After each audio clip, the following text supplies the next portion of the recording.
Let's now consider this problem involving a probability density function. We have a random variable, 3/14 x plus x squared on the range from 0 to 2. The first thing we need to check is that it is in fact a density function. There are two primary things to check, that the function is not negative and also that the total integral is equal to 1. First off, clearly this function is not negative. X and x squared cannot be negative between 0 and 2. X squared can't be negative anywhere. X is positive between, or non-negative between 0 and 2. And so the sum of those two things multiplied by 3/14 will also be not negative. So it's not negative. The more computationally intensive thing to check is that the integral from 0 to 2 of 3/14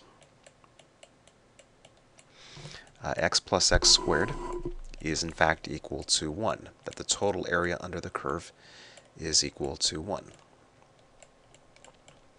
Okay, so let's do this. We get 3/14 times the integral of x, the antiderivative is x squared over 2, and the antiderivative of x squared is x cubed over 3. And we evaluate with right endpoint 2 and left endpoint 0. So 3/14 times plugging in 2, we get 2 plus 8/3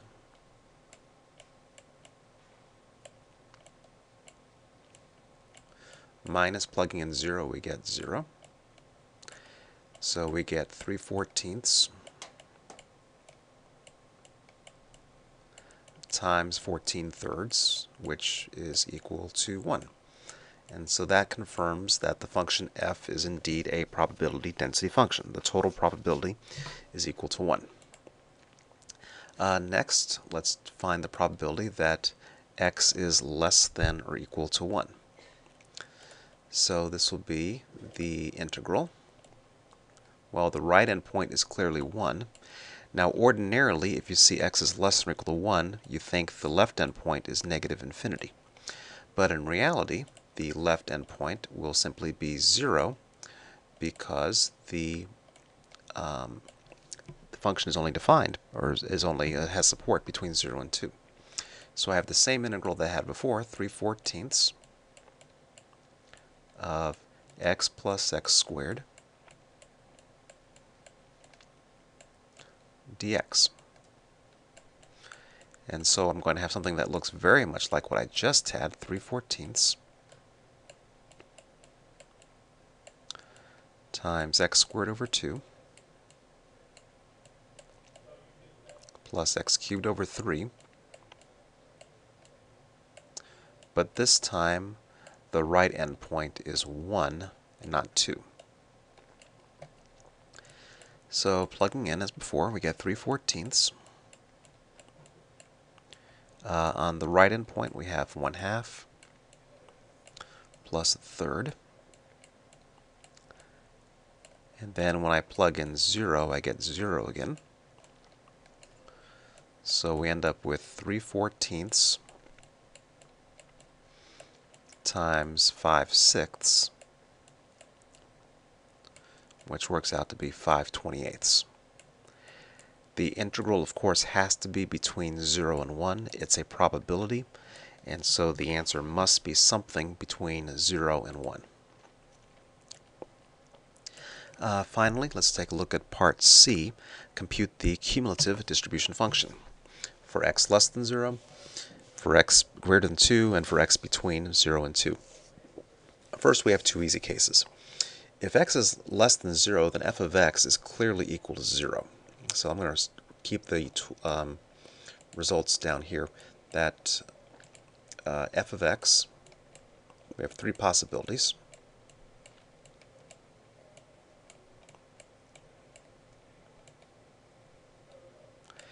If x is less than 0, for example, if x is equal to, say, -6, the chance of being less than or equal to -6 is 0. That cannot happen because the random variable must be between 0 and 2. At the other extreme, if some number that's bigger than 2, so if x is, say, 3, then if we have a number that's bigger than 3, we have x is equal to 3, then capital X must be between 0 and 2, and so clearly we have the chance of that happening is 1. Finally, let's take a look at the chance that x is what happens when x is between 0 and 2. This is the only case that requires some thought. That f of x is the probability that capital X is less than or equal to little x. So this computation will be very much like the one we just did, except I'm going to integrate now from 0 to x.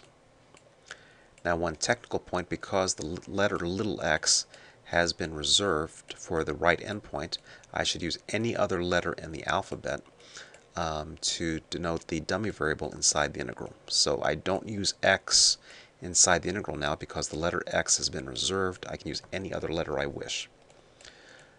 Okay, so now I do the integral. I get, as before, 3/14 t squared over 2 plus t cubed over 3,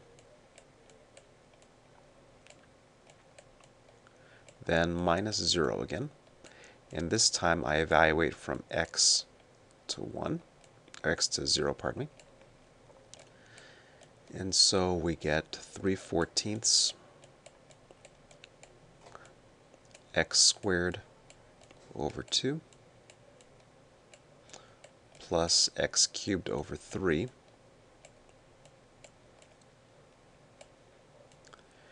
And I can try to simplify this a bit. If I put everything over 6, that makes 3x squared plus 2x cubed over 28. And so plugging in here, I get 1/28 times 3x squared plus 2x cubed.